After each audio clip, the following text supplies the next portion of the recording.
Next question. A crop shows optimal growth under high temperature, high humidity, and short day conditions, but experiences severe yield decline under frost.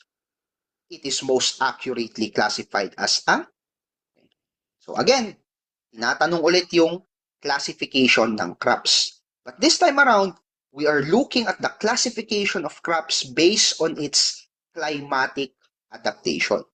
So ito daw, crop na ito, maganda daw ang kanyang tubo, ang kanyang paglago kapag mataas ang temperatura, mataas ang humidity, at nakaka-experience siya ng short day conditions. However, kapag naman daw frost yung conditions, nagkakaroon siya ng severe decline. Ayaw na ayaw niya yung malamig na temperature. So ano kayang crop yon? Is it a temperate crop with thermal flexibility? Subtropical crop limited by moisture? Warm season crop independent of photo period? Or D, tropical crop sensitive to photo period? So, before answering this question, let's talk about the classification of crops based on climatic adaptation. So, ano kaya yung classification of crops based on climatic adaptation? Meron tayong apat. Crops can be classified as tropical, subtropical, temperate, or arid or semi-arid crops. Ano yung mga tropical crops natin? Now, tropical crops, itong mga crops na to are highly adapted to high temperature. So gusto nila mainit yung temperatura. Ayaw nila ng malamig, ayaw nila ng frost. So usually, around 20 to 35 degrees Celsius yung temperature na tolerable sa kanila. And these crops are usually found near the equator or yung imaginary line sa gitna ng ating globe. Yan. So ano examples ng mga tropical crops natin? Yung examples ng mga tropical crops natin ay makikita natin dito sa Pilipinas. Bakit? Kasi ang Pilipinas po is isang tropical country. Ibig sabihin, mataas ang temperature dito, gustong-gusto nila yung mga ganong klaseng environment. So examples would include rice. So rice is a tropical crop, corn, banana, coconut, and sugarcane. So tropical crops po yung mga yan. Ano naman yung subtropical? Na-discuss na natin yung tropical. Ang unahin muna natin itong temperate. Kasi ang opposite ng tropical is temperate crops.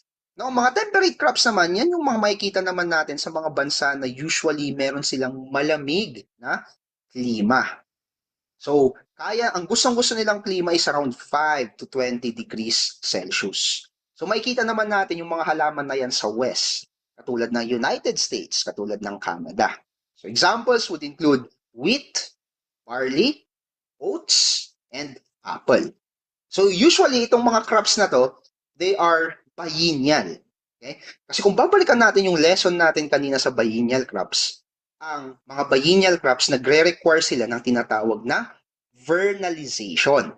Ano yung vernalization ulit? Exposure to cold temperature. Sa temperate countries, meron silang malamig na klima. So, automatic, meron na sila, kayang mag-move ng crops from vegetative to reproductive via vernalization kasi nga malamig na yung klima doon. So meron na silang natural na trigger that could help them complete their life cycle. Okay, so yun ang temperate crops. So ano naman ang subtropical? So yung tropical mo, mainit, yung temperate mo, mga halaman naman ng gusto sa malamig, yung subtropical naman, usually yan yung nasa gitna. Okay? So, moderate temperature, around 50 to 30 degrees Celsius. So, example ng mga subtropical crops natin would be citrus, cotton, groundnut, and sugar beets. Ngayon, yung mga halaman na they are adapted to low rainfall, ibig sabihin, yung lugar ay hindi maulan, and mataas yung event ng tinatawag nating evapotranspiration or mainit tapos wala pa masyadong tubig so palabas lang ng palabas ng tubig yung halaman, yung mga crops naman na adapted sa ganung klaseng environment, ang tawag naman natin sa kanila ay arid or semi-arid crops. So example niyan would be your sorghum, your millet, your cowpea, and cassava.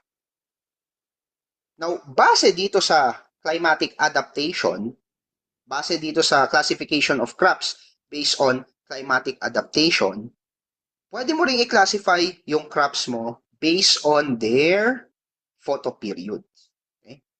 So ano kaya yung classification of crops naman based on photoperiod? We have 3.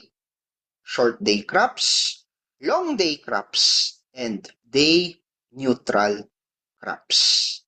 So kapag sinabi natin short day crops, what do we mean by that? Okay?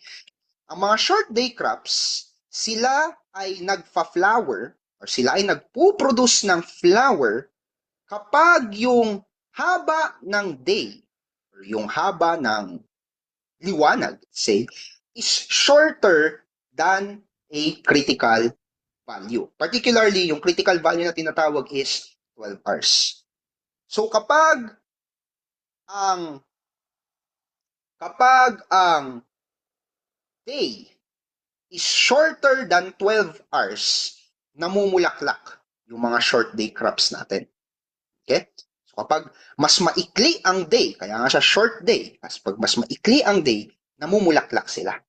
So examples would be rice, soybean, cotton, tabako. So itong mga short day crops natin, namumulaklak sila kapag maikli ang day. So kapag maikli ang day, anong ibig sabihin nun sa night? Ang night ay mahaba. So another way to define short day crops is that namumulaklak sila kapag mahaba ang gabi. Okay? So namumulaklak sila either kapag short ang day or mahaba ang gabi. Short day crops ang tawag dyan.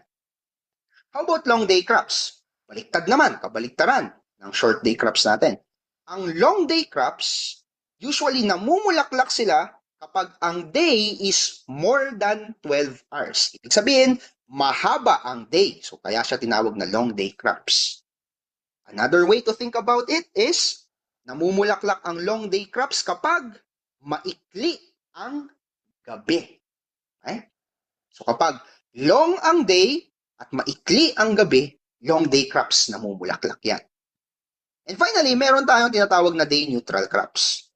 Pag sinabi natin day neutral crops, regardless of the length of the day, namumulaklak sila. So wala silang pakialam, basically.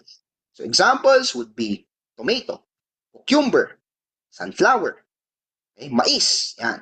Day neutral yung mga crops na yan. Examples pala ng long day crops natin would be wheat, barley, spinach, and radish. Now, ito yung magandang illustration ng photoperiodism or yung classification of crops based on day length.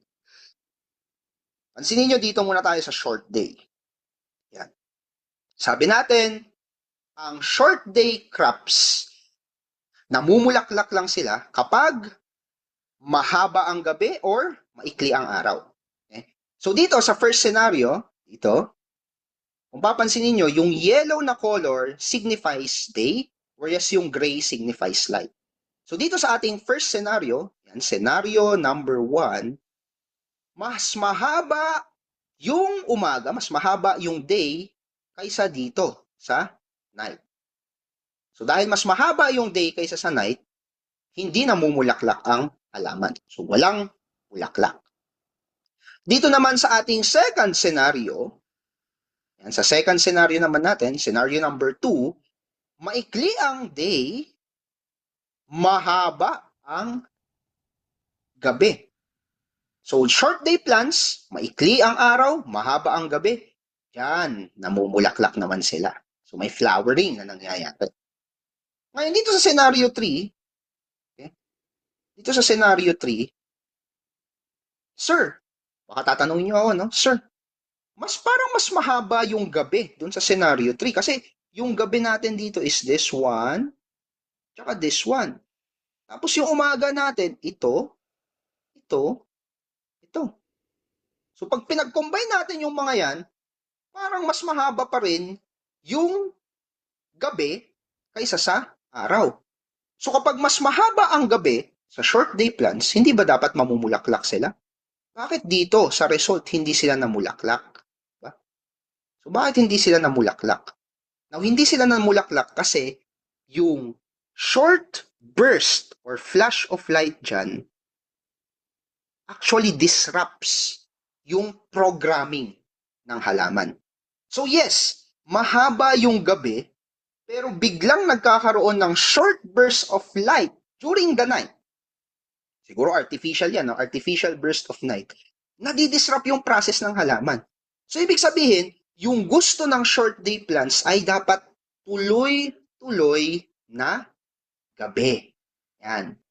Kasi kapag sila ay nabigyan ng liwanag, nadidisrupt na yung kanyang proseso.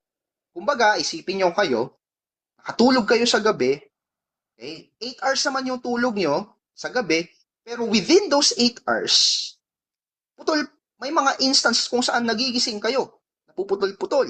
Okay? Now, ang pakiramdam kapag ganon, pakiramdam mo, hindi ka pa rin nakapagpahinga optimally. Kumbaga, kahit na nakatulog ka naman ng 8 hours, pero dahil pagising-gising ka within those 8 hours, nadidisrupt na ngayon yung recovery mo as a human being. So, ganun din sa ating mga short day plants. Okay? So, kailangan nila na consistent na mahaba yung gabi bago sila mamulaklak. Okay? Now, sa long day plants, ganun din. Okay? Now, sabi natin, pag long day plants, ang gusto nila dyan, mahaba ang umaga, maikli ang gabi. Yan. So, dito sa first scenario, scenario 1, mahaba ang umaga. Yan yung kanyang umaga, yung yellow bar. Tapos yung gabi, mas maikli. So, dahil long day plants yan, mamumulaklak. Yung second scenario naman, okay, yung umaga niya, maikli lang. Maikli yung umaga, tapos yung gabi, pagkahaba-haba naman, mas mahaba yung gabi kaysa doon sa umaga. So dahil long day plan sila, hindi sila mamumulaklak. On the third scenario, okay, again, sabihin nyo, sir, parang mas mahaba pa rin yung gabi kaysa sa umaga naman dito, dapat hindi namumulaklak yung long day plants natin. Well, sa long day plants natin, gusto nila yung flash of light. Okay? Kasi even though mas mahaba yung gabi, pero sila ay nakaka-receive ng flash of light within that night, pakiramdam nila mahaba yung gabi. Okay? Kaya, so long as there is a flash of light at night, ang mga long day plants natin, namumulaklak pa rin po yung mga yan. Okay? So hopefully, klaro sa inyo yung difference ng short day plants at saka long day plants. So balik tayo dun sa question. Sabi dito sa question, a crop shows optimal growth under high temperature. So mataas yung temperature na gusto nila, mataas yung humidity, and short day conditions. Pero kapag malamig or kapag merong frost na instance na nangyayari, nagkakaroon ng severe yield decline. So ano yung classification ng crop na yan based on climatic conditions? Ang keyword lang actually dyan is yung high temperature. So high temperature, mamili ka lang. Temperate ba, tropical, subtropical, or arid? So ang tamang sagot kapag high temperature, ang gusto nila dyan ay tropical. Okay? Tropical crops po ang classification ng mga yan. So, hindi ko nabanggit kanina, no? Pero yung tropical crops natin, usually, they also flower, they are also, usually yung mga tropical crops natin, they are also short day crops. Okay? Short day rin yung gusto nilang pamulaklakan. Okay? Temperate crops, hindi po yan yung tamang sagot kasi temperate crops, ayaw nila ng high temperature. Ang gusto nila, low temperature. Subtropical, nasa gitna sila ng temperate at tropical. And warm season crops, warm season crops can be a tropical crop, yes. Pero meron kasing naidagdag pa na statement dito, independent of photoperiod. Now, ang mga tropical crops natin, usually, they are not independent of photoperiod, but rather they are sensitive to photoperiod. Another one, kung bakit hindi tama si letter C is that Yung base dun sa question, ang hinahanap natin are those crops that grow optimally under high temperature at under short day conditions. So, pinakatama pa rin si letter D. Tropical crops. Magti-take ka ba ng licensure exam for agriculturist this year? If yes, I believe my course is for you. Enroll now at Learning Agri with the modular course by clicking the link below. Ano pang hinihintay mo? Mag-enroll ka na. Samahan kita mag-review. Bye!